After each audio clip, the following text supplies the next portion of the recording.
പ്രധാനമന്ത്രി നരേന്ദ്രമോദിയെ വാനോളം പുകഴ്ത്തി റഷ്യൻ പ്രസിഡന്റ് വ്ളാഡിമിർ പുടിൻ. മോദിയെ പോലൊരു നേതാവ് ഇന്ത്യയുടെ ഭാഗ്യമാണെന്ന് പറഞ്ഞ അദ്ദേഹം മോദി ജീവിക്കുന്നത് തന്നെ ഇന്ത്യക്ക് വേണ്ടിയാണെന്നും കൂട്ടിച്ചേർത്തു.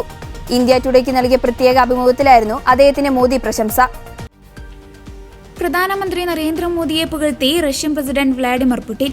23ാമത് ഇന്ത്യ റഷ്യ വാർഷിക ഉച്ചകോടിയിൽ പങ്കെടുക്കാനായി ഇന്ത്യയിലെത്തിയതായിരുന്നു പുടിൻ. 2021 ശേഷമുള്ള അദ്ദേഹത്തിന്റെ ആദ്യത്തെ ഇന്ത്യൻ സന്ദർശനമാണിത്.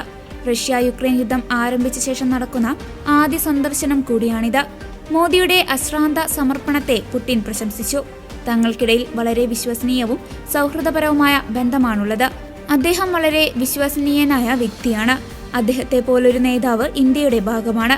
അദ്ദേഹം ഇന്ത്യക്കായാണ് ജീവിക്കുന്നത്. അദ്ദേഹത്തിന്റെ ഓരോ ശ്വാസത്തിലും ഇന്ത്യയാണെന്നും പുടിൻ കൂട്ടിച്ചേർത്തു. മോദിയുമായി സംസാരിക്കാൻ കഴിഞ്ഞതിൽ വലിയ സന്തോഷമുണ്ടെന്നും പുടിൻ പറഞ്ഞു. സാമ്പത്തിക സഹകരണം, പ്രതിരോധം, മാനുഷിക സഹായം, സാങ്കേതിക വിദ്യ, വികസനം തുടങ്ങിയ പ്രധാന മേഖലകളിൽ ഇന്ത്യയും റഷ്യയും തമ്മിലുള്ള ബന്ധം ശക്തിപ്പെടുത്തുന്നതിനെ അദ്ദേഹം പ്രതിജ്ഞാബദ്ധനാണെന്നും അദ്ദേഹം ചൂണ്ടിക്കാട്ടി. അഭിമുഖത്തിൽ മോദിയുടെ മുൻ മോസ്കോ സന്ദർശനം പുടിൻ ഓർത്തെടുത്തു.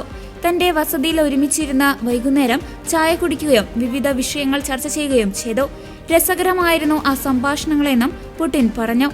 ഇന്ത്യ സന്ദർശനത്തിനായി വ്യാഴാഴ്ച വൈകിട്ട് 6:35 ഡൽഹി വ്യോമസേന വിമാനത്താവളത്തിലെത്തിയ പുടിനെ പ്രധാനമന്ത്രി നരേന്ദ്രമോദി പ്രോട്ടോകോൾ മാറ്റിവെച്ച് സ്വീകരിച്ചു. തുടർന്ന് ഒരേ കാറിലാണ് ഇരുവരും പ്രധാനമന്ത്രിയുടെ ഔദ്യോഗിക വസതിയിൽ അത്താഴ വിരുന്നിനെത്തിയത്. പിന്നീട് നടന്ന കൂടിക്കാഴ്ചയിൽ ഭഗവത്ഗീതയുടെ റഷ്യൻ പരിഭാഷ മോദി പുടിനെ സമ്മാനിച്ചു.